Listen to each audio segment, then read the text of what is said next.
Hi everyone, it's Jordan here from Itris and welcome to episode 2 of The Corner.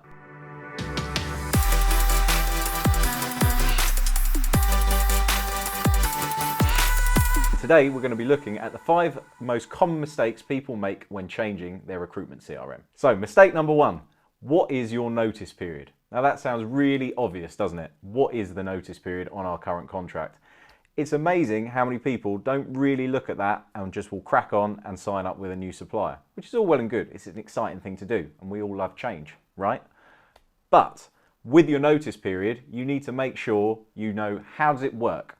So is it a certain number of days you need to give? Is it months? Is it weeks? However it may work. Do you have any form of auto renewal in place? So if you don't give your notice by X date, are you going to be automatically signed up for another 12-month period, 6-month period, however it may work? Another really crucial thing to remember is not all suppliers are going to want to see you leave because you're great at the end of the day.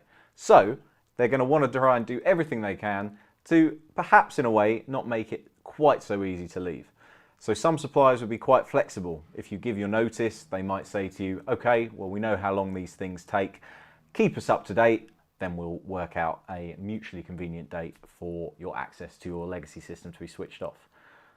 Other suppliers, however, might not be quite as lenient, and it might be a case that you give your notice in, and then if it's a 3-month notice period, 3 months to that day in the future, obviously, that's when your access is going to be cut off, and that's it. So really make sure you understand how it works, and where possible, try and come to some sort of mutually agreeable solution that's going to fit both yourselves and your legacy system. Okay, so final point on notice periods. If whatever happens and you needed to perhaps rescind your notice, are you able to do that? Could you put a delay to it? Are there any charges associated with doing this? Definitely check it out. It's definitely worth knowing. So mistake number 2, do not rush this process. Now I know it can be really exciting. You've gone through loads of demonstrations, everyone's engaged, everyone is looking forward to using the new system and you just want to get going with it. But this is arguably the most important piece of your business infrastructure, your rec tech stack, whatever you want to call it. The CRM is the throbbing hub of your agency. So make sure this is not a chuck it in, get everything across and away we go, because that will never ever end in success. You want to make sure you take your time and work through the process and be guided by your supplier, particularly the new supplier. They're the experts. You've got your faith in their product, so put your faith in their processes and I guarantee it will be a much smoother process for you.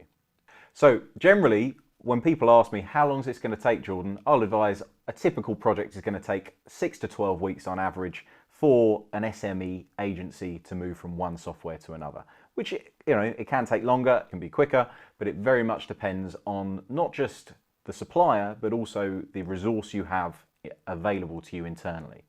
The first thing I would always be thinking about is who is going to be your project manager internally. That's like your champion, the person who's going to be leading everyone, getting them excited, and also, of course, being that main point of contact for the supplier. There is nothing worse than almost having too many cooks spoiling that broth. As soon as you have one person, that's fine. If you have 2, 3, 4, 5, 6 people all communicating different things to different people at the suppliers, you'll start to get a variety of mixed messages and it won't work. So keep it slim, just one person being the project manager, doing the communication, and then that will ensure a nice, successful, slick project. So as Paul mentioned in episode 1 of The Corner, training is a vital part of the process, and this falls nicely into not rushing it. Now, if you rush this, no one's going to know how anything works and it won't be successful. So think about how you can group people together within the business. You might want to put your back office team and your admin team on one particular training course, or they might have a particular day where we're looking at back office processes with the supplier's training team. Your 180 consultants versus your 360 consultants. What are they going to do on a typical day-to-day basis? And perhaps group them together so they have relevant training just for what they do in their day-to-day. That will keep them engaged and not ultimately cause people to lose interest because they think, I don't really need to know this, I'm never going to do it.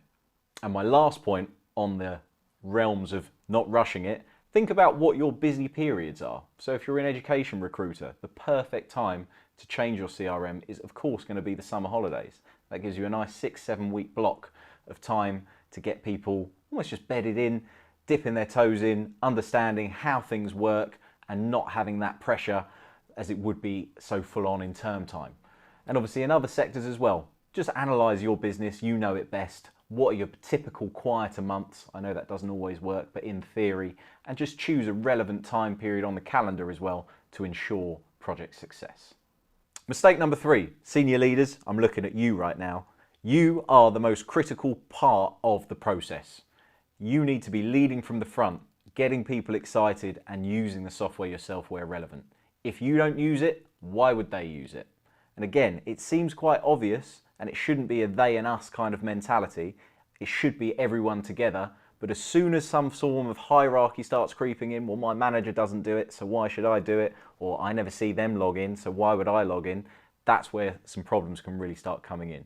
So make sure you're leading from the front. Get people excited, get them bought in, get them to understand why it's going to make their life easier, and ultimately make your life easier. If you need them to be able to be adding on every job, adding every candidate, adding those prospect clients on, ultimately for you, you're going to see it in the reporting. For them, they can see it in their KPI tracking, and that cog starts working harmoniously. Mistake number 4, make a clean break. Now this is a bit like a bad relationship. Don't go back to your ex. Don't leave your ex in the background. You can't keep going back to the ex. It won't work. It's only going to cause you problems. And it's the exact same with your CRM. If your legacy system is there, you hand your notice in, cut it off, no access to it. If you leave it on, the temptation is, oh, we'll just keep one license with it, or we might need to refer to it in the future. It sounds like a good idea at the time, but it won't work, especially if you have more than one person being able to access that legacy system. What will happen? Things will become convoluted. People will be dipping into the old system. Oh, is that on Itris? Is it on Bullhorn? Is it on JobAdder? Is it on Vincere? Who knows? But it's not going to work. So make sure you make that clean break. This is the new software we're using, and get everyone engaged. It goes back to the previous point I was making. If that's still there in the background, people aren't going to be excited about the new one. They're going to want to go and stick back to what they know, because that's what we do as humans. And lastly, number 5, make sure everyone is going to be able to access the system. Again, it sounds so obvious, but it's amazing how many times that gets overlooked as well. Has everyone got a compatible PC, operating system? Is it Windows? Is it Mac? Have they got the right amount of RAM, memory on that specific machine? Have they got the right CPU, GPU? I know it's a load of jargon, but it's definitely worth checking out any form of technical documentation that your supplier provides to make sure everyone is actually going to be able to log in. Because at the end of the day, they're not logging in, they're not making you money. So this has been my 5 mistakes to avoid when changing your recruitment software. If you've liked this video and found it useful, don't forget to subscribe and make sure you click the bell icon as well to make sure you're notified when that next episode of ours becomes available. Have a good one.